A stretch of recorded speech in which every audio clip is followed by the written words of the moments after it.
lo que son las primeras éticas materiales. Estas se dividen en varias, que son la ética material, la ética materialista, la ética espiritual, la ética formal, etc.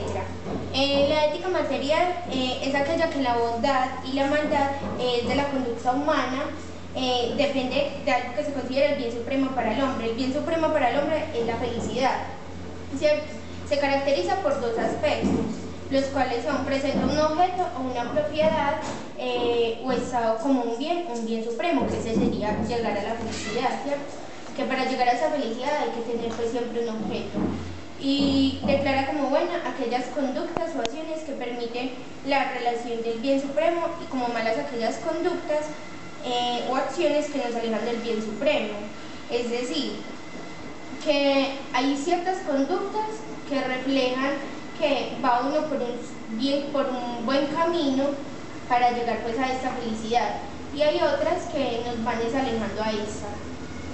La ética materialista se basa en que hay valores que tienen aspecto moral en lo material, en lo físico, en lo tangible. La ética espiritual es la que se identifica con el ser supremo, que es Dios. La ética formal depende de un criterio normalmente formal y nos permite decir si una conducta es buena o mala. Nos permite separar o delimitar aquellas conductas buenas de las malas. Este criterio es universalmente, ¿cierto? Bueno, vamos a empezar con la ética material. Para Kant, la ética siempre se tiene que identificar con el bien. Y además de ese, siempre tiene que llegarse a ser universal, es decir, que no solamente sea en unas solas regiones, por decirlo así, sino que sea pues, mundialmente. Una pregunta. No es momento. Bueno, de la ética material se desprenden dos ramas, las cuales son la ética de bienes y la ética de valores. La ética de bienes, esta también tiene otros aspectos como son la ética aristotélica, la escuela helenista, el utilitarismo y el pragmatismo. En la ética aristotélica, Aristóteles dice que no es posible afirmar la existencia del bien en sí, o sea que uno nunca va a estar de acuerdo, esto es bueno o esto es malo, sino que es un concepto que cada persona le da pues al bien. Hay muchos tipos de bienes, ya que así como hay un número de tipos de acciones, también serán los tipos de fines. O sea, cada persona tiene un fin diferente para llegar a la felicidad. La felicidad para Aristóteles es el fin último del hombre y al cual aspira por la naturaleza. Este fin último se identifica con una vida buena, pero no para todos se da con el mismo medio. La escuela helenista. La escuela helenista tiene 5 aspectos más, que son el epicureísmo, el estoicismo, el escepticismo, el neoplatonismo y el cinismo. Hola, en el presente video vamos a conocer qué fue el pragmatismo. Les cuento que este fue un movimiento filosófico desarrollado sobre todo en Estados Unidos y también en Inglaterra. Estados Unidos entonces e Inglaterra.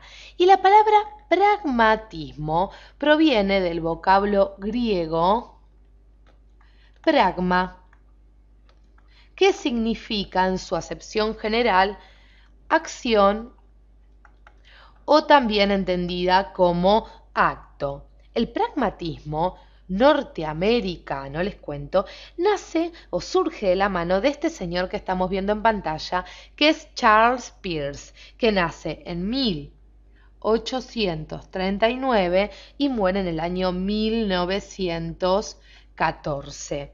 Pero también otros pensadores van a, digamos, relacionarse y desarrollar esta línea pragmatista, como por ejemplo John Dewey y William James. Pero nosotros vamos a, sobre todo, basarnos en el pensamiento de Peirce a la hora de hablar del pragmatismo. Les cuento que los pragmatistas sostienen que la función del pensamiento,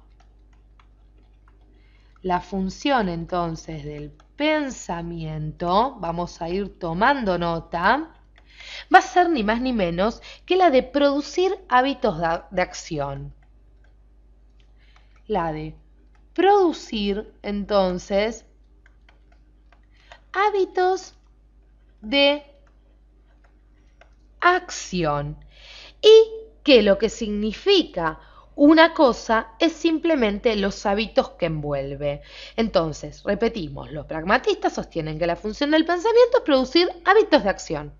Y que lo que una cosa significa es simplemente los hábitos de acción que esta cosa envuelve. El pragmatismo, entonces, para que ustedes se den una idea, vamos a ir anotando aquí. El pragmatismo valora muchísimo la utilidad.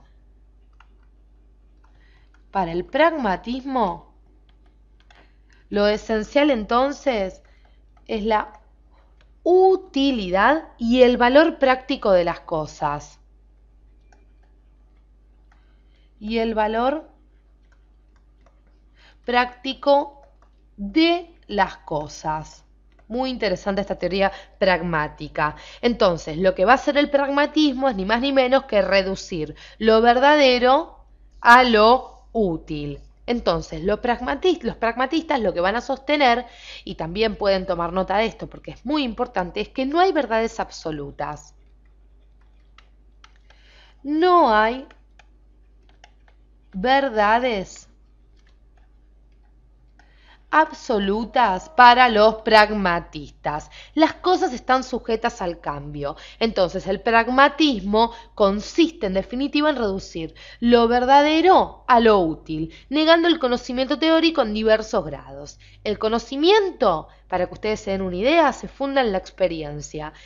El hombre es un ser activo para los pragmatistas. El hombre es un ser activo y su conocimiento, vamos a anotarlo, se funda en la experiencia. Podemos hablar principalmente del señor Max Scheler y también Nikolai Hartmann, que ellos contribuyeron grandemente al campo de la axiología. Cuando hablamos de Max Scheler, la contribución más grande que se le atribuye es sobre la jerarquía de valores. Dice que coinciden moralistas y psicólogos en afirmar que la calidad moral y la madurez psicológica de una persona dependen de tener o no la debida jerarquía de valores. Entonces viene la pregunta, ¿qué es valor? Podemos decir que un valor es aquello que se impone a nuestra preferencia por sí mismo. Hay unas características del valor, principalmente vienen siendo la preferibilidad, la objetividad y la polaridad. Y ahorita vamos a ver cada una de estas características individualmente para ver de qué significa o de qué se trata cada uno. Hablando primero de la preferibilidad, se encuentra en lo más íntimo del valor. Es decir, el ser humano se inclina por lo más valioso. Por ejemplo, preferimos una obra de Shakespeare a una telenovela barata. Preferimos un diamante a un trozo de vidrio. Y podemos seguir adelante con muchos ejemplos, pero la idea es la misma. Lo más valioso es lo que vamos a preferir más.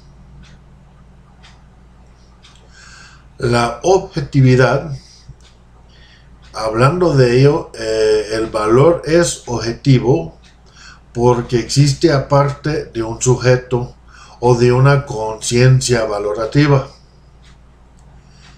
el valor es anterior a la valoración. En otras palabras, las cosas no tienen valor porque los deseamos, sino que los deseamos porque tienen valor.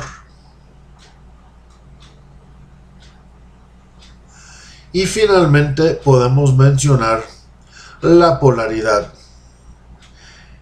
En la teoría de Scheller, él hablaba de que todos los valores tienen un contravalor que es opuesto y que contiene la privación de algo que debe existir.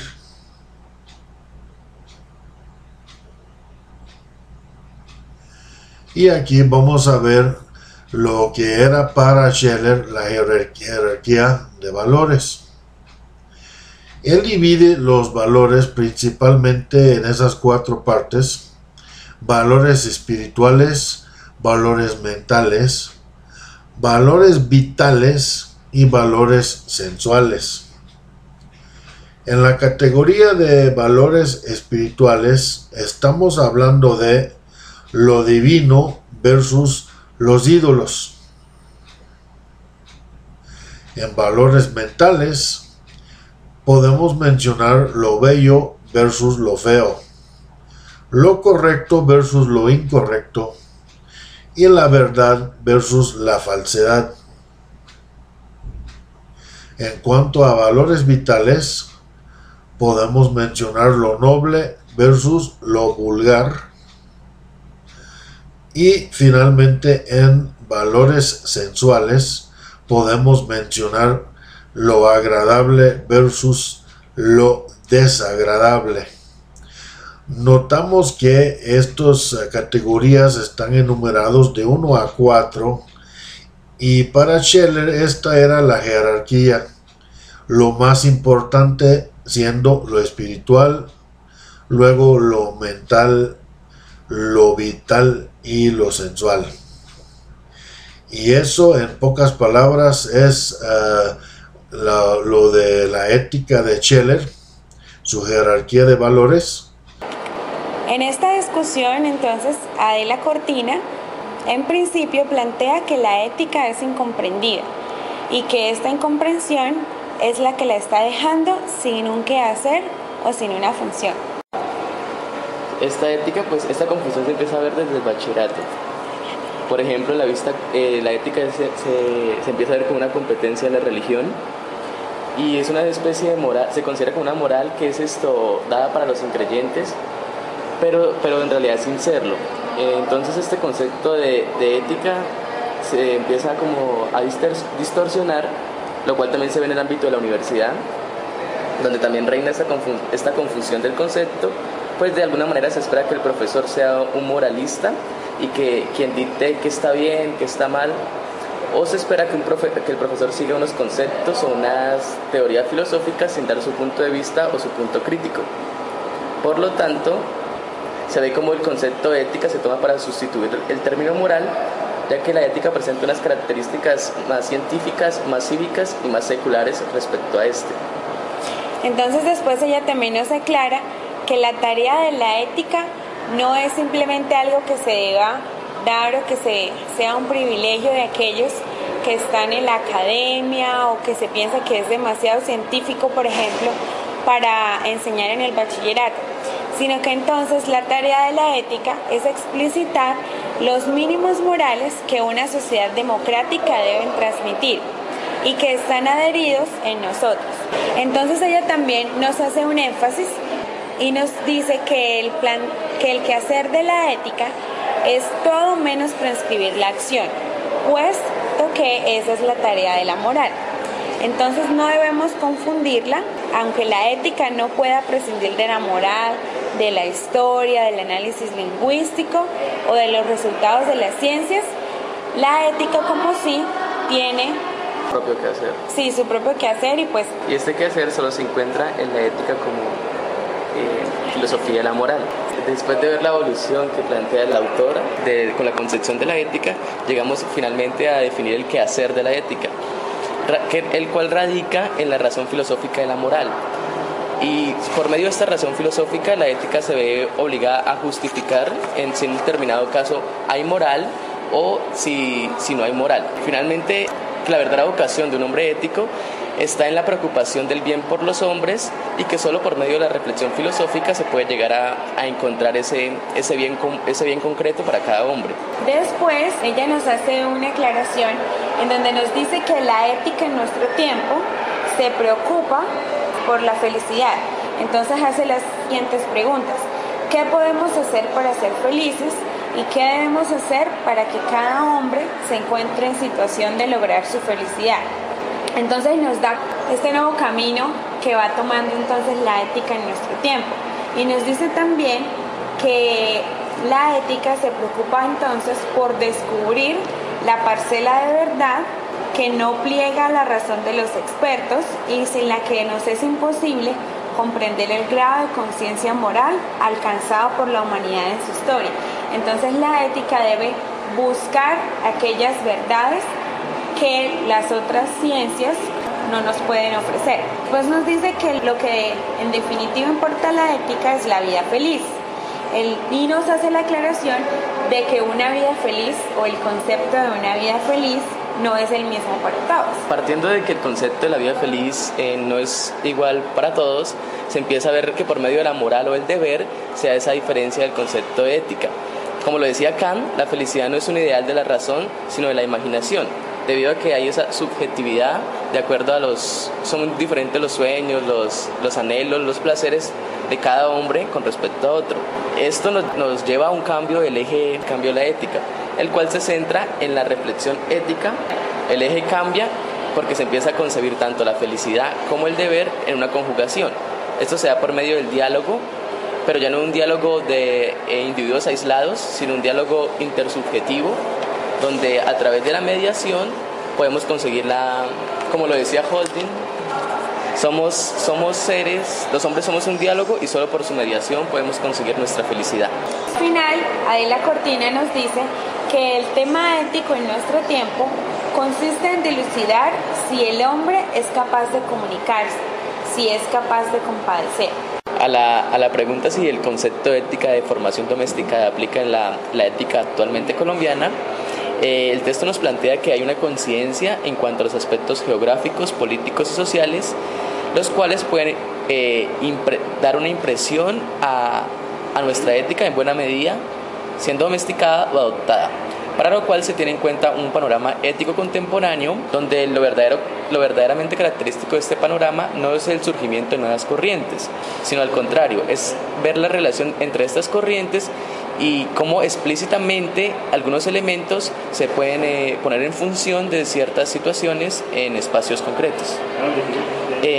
Dando un orden cronológico de estas corrientes, empezamos desde lo más antiguo hasta lo más actual. Entonces empezamos con el utilitarismo. El utilitarismo tuvo nacimiento en Grecia en una crisis sociopolítica del siglo IV a.C. En esta parte nos hacen el cuestionamiento de qué ha de hacer un hombre para ser feliz.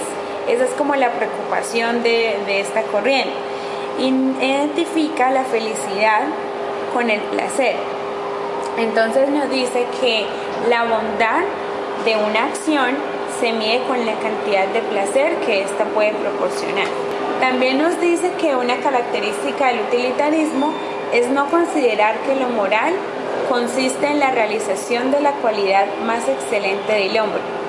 Entonces es el hecho de no identificar el ámbito moral con el de la realización ideal del hombre. Aquí entonces hace una argumentación. La argumentación o el fundamento del utilitarismo nos dice que entonces los hombres, incluso los seres vivos, nacemos con deseos, aspiraciones, preferencias e intereses. Por lo cual, la tarea de la moral en sí no consiste en encontrar esa satisfacción de esos posibles deseos, necesidades e intereses y preferencias del hombre, sino se vuelve ya un carácter social donde hay una meta moral en conjunto que incluye el resto de los hombres y el resto de los seres vivos. Esto lo podemos encontrar en el ejemplo del altruismo, en el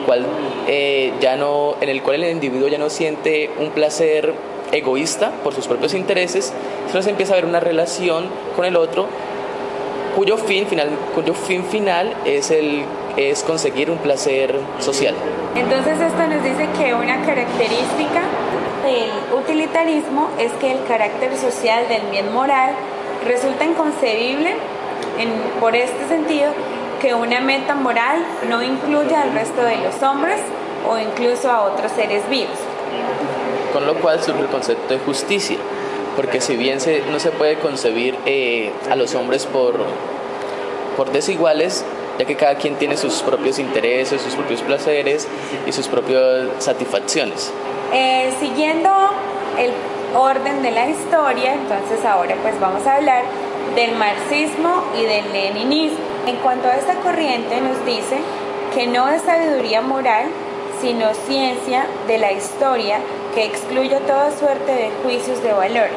No hay entonces una separación entre lo que es el objeto de la ciencia, y lo que debe ser, que es entonces el objeto de la moral. Entonces esta ciencia de la historia excluye toda suerte de juicios de valor. Por eso no está la diferenciación entre lo que es o lo que debe ser. También se da entonces un fundamento escolástico en el marxismo y leninismo que trata de dar cuenta de una realidad moral, la cual está basada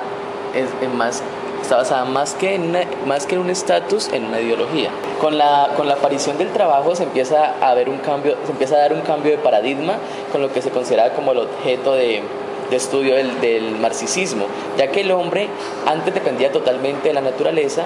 El cambio radica en que el hombre, a raíz del trabajo, el hombre pasa a tener un comportamiento individualista, en la cual el hombre ya no necesita un grupo para sobrevivir. Se ve como ese concepto de ética domesticada está siendo implementado en Colombia, porque pues como hemos visto en nuestro curso de ética, nuestra formación se basa en pensar o en ser individualistas, en pensar simplemente en nuestro bienestar, y se fundamenta con dichos como que el vivo vive del bobo y que nosotros estamos en una ley de la selva, que han sido malinterpretados, porque con aclaraciones que ya hemos hecho, la ley de la selva no es precisamente que sobreviva el más vivo, sino que es una ley en donde se basa en la cooperación y en el pensar en el bienestar social. Entonces, en este sentido, en Colombia tomamos o hemos domesticado esta formación de la ética del marxismo y del leninismo, al tener presente tanto ese individualismo en nuestra formación. Por lo tanto, al domesticar esta corriente del marxismo y del leninismo, surgen las preguntas del problema de libertad y del acceso a las verdades morales. Siguiendo con esta corriente de tiempos, la siguiente es la ética dialógica. Esta, nos dice el autor, es una ética normativa y resalta el hecho de que debe haber una moral. En la ética dialógica se mira que también muestra ciertos elementos ya mencionados en la ética utilitarista, donde prima los intereses, los placeres, las satisfacciones del individuo, y es para justificar esta normatividad o el hecho de que debe haber moral. La ética dialógica depende arbitrariamente de la decisión individual. Es decir, es una ética subjetiva.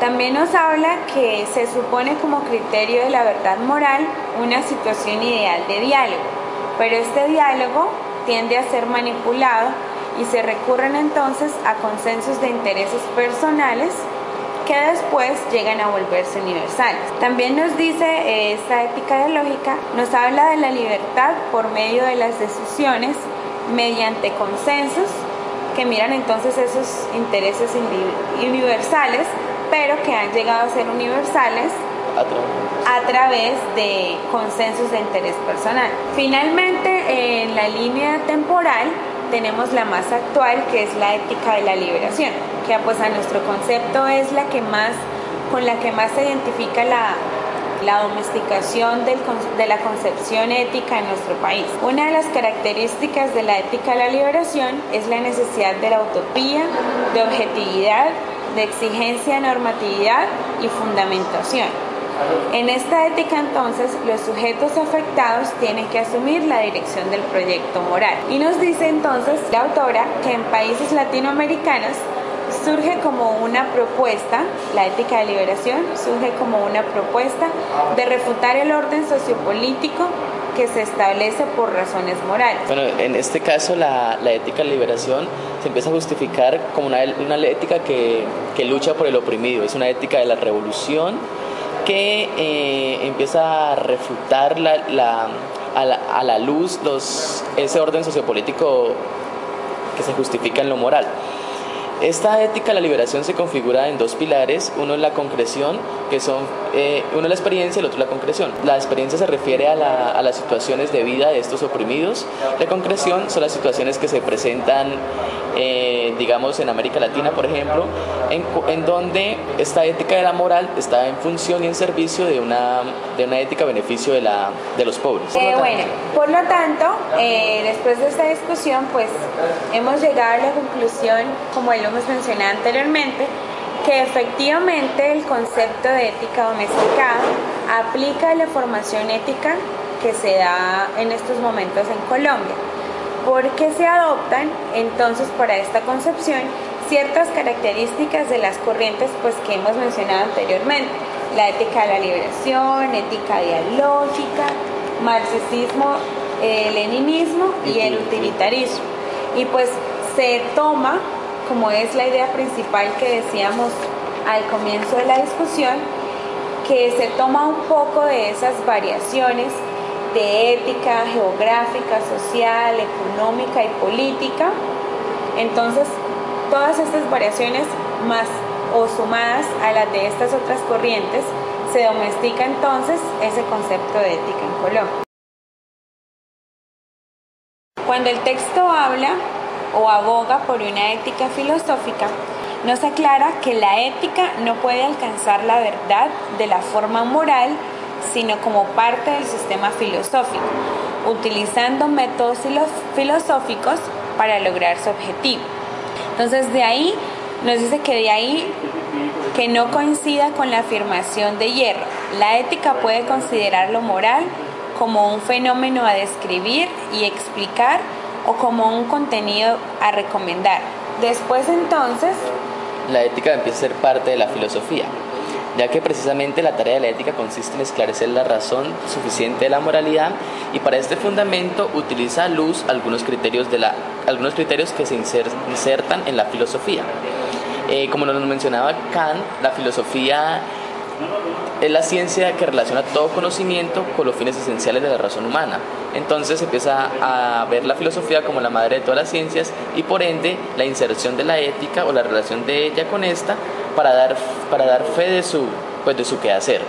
Entonces, por eso aboga por una ética filosófica, porque nos dice que la filosofía se presenta como el esfuerzo conceptual dirigido a esclarecer cuáles son los fines auténticamente racionales para el obrar humano. La ética constituye su consumación en cuanto trata de determinar las categorías necesarias para concebir el deber en relación con los fines auténticamente racionales del hombre, es decir, trata de determinar la verdad del deber ser por medio de conceptos. Entonces, por eso a que debemos abogar por una ética filosófica, que estas dos no se deben como desligar la una de la otra, sino que entonces la ética debe tomar este camino de estudio que está pues muy ligado a la filosofía, como ya dijo Edward. La filosofía entonces se considera como la madre de todas las ciencias y por ende no podemos hacer esta desligación, aunque pues ya sabemos que la ética como tal merece su estudio individual, no debe entonces desligarse de la filosofía, sino más bien deberíamos optar por una... Profesora Victoria Camps, ¿cuál cree usted que son las tres cuestiones fundamentales de la bioética del momento? A ver, yo creo que el primer problema que tenemos y que a mí me interesa mucho como filósofa es el no dejar que la autonomía se nos vaya de las manos. Es decir, que hay como una perversión posible del principio de autonomía y utilizarlo de una forma defensiva, ¿no? Que proteja al médico y no al paciente, y que hay que saber ponerle el control. Es difícil ponerle control a la autonomía desde fuera, hay que ponérselo desde dentro, ¿no? Y entonces este es un problema fundamental. Otro problema es es un problema de justicia. Yo creo que los dos últimos principios de la bioética son los que merecen más desarrollo, y la justicia y la salud debería ser un bien universal, y habría que ir a protegerlo universalmente. Estamos muy lejos, ¿no? Incluso a niveles nacionales pues hay mucha desigualdad, y por lo tanto esa es otra cuestión, otro problema importante que no se suele tratar demasiado en bioética, ¿no? Se tratan otras cosas. Y luego quizá otro problema de la bioética sea el de aprender a establecer un diálogo interdisciplinar que lo sea de verdad. Yo creo que todavía estamos en discursos que son bastante monólogos, ¿no? Los filósofos hablamos entre nosotros, los médicos hablan entre ellos, no acercamos suficientemente los discursos ni aprendemos a reflexionar conjuntamente, ¿no? Y esa es una cuestión un poco quizá más académica, pero creo que también es importante, que la bioética es una ocasión para conseguir la interdisciplinaridad.